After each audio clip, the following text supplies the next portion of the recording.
আসসালামু আলাইকুম। আজকে আমি চিকেন মোমো বানাবো।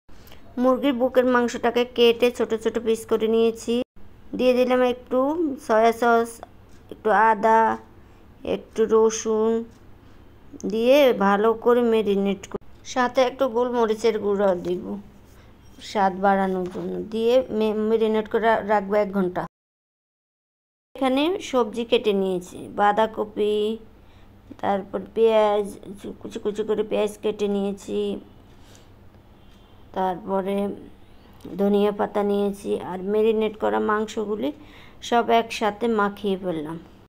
এবার মোমো তৈরির জন্য এখানে ময়দা মেখে নিব। 1 কাপ ময়দা, 2 টেবিল চামচ নিয়ে নিলাম কর্নফ্লাওয়ার। এবার আর একটু লবণ, গরম পানি দিতে হবে। একটু একটু গরম পানি দিয়ে ময়দাটা শক্ত একটা ডো বানাবো। ময়দার খামিরটা রেস্টে রেখে দিব আধা ঘন্টার জন্য। তারপর মোমোর জন্য ছোট ছোট লুচি বানিয়ে নিব, নিয়ে ফুট দিব ভিতরে দিয়ে, দেখেন মোমো বানিয়ে পেলাম। এরকম মোমো সবগুলি বানিয়ে নেবেন। এরপর মোমোগুলি স্টিম করে নিব।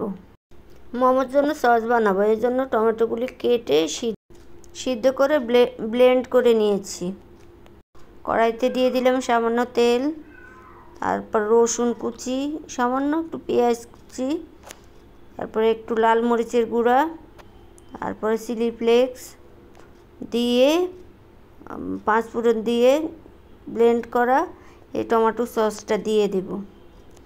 দিয়ে ভালো করে নাড়াচাড়া করে একদম মাখো মাখো করে নিব।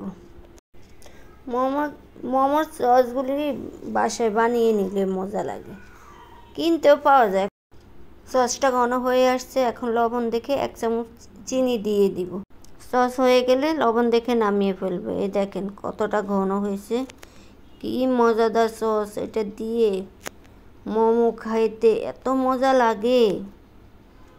থেকে গেলে আপনি আবার ফ্রিজও রেখে দিতে পারবেন। যখনই মোমো বানাবেন বা নুডলস রান্না করবেন তখন এই সস দিয়ে খেতে পারবেন, খুব মজা হয়।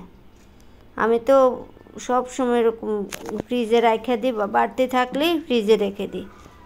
যখন কোনো কিছু বানাই বিকেলে ঝাল ঝাল, তখন এই সস দিয়ে খাই, মজা লাগে খুব। আর মোমো বানানোর রেসিপিটা এক একজনের কাছে এক এক রকম। আমি এইভাবে বানাই, আপনাদের যদি ভালো লাগে তাহলে লাইক দিয়েন। আমি এইভাবে বানাই। দেখছেন সসটা কত ঘন হয়েছে। আসেন এই সস দিয়ে মজাদার মোমো খাই। এই যে সসে ডুবিয়ে ডুবিয়ে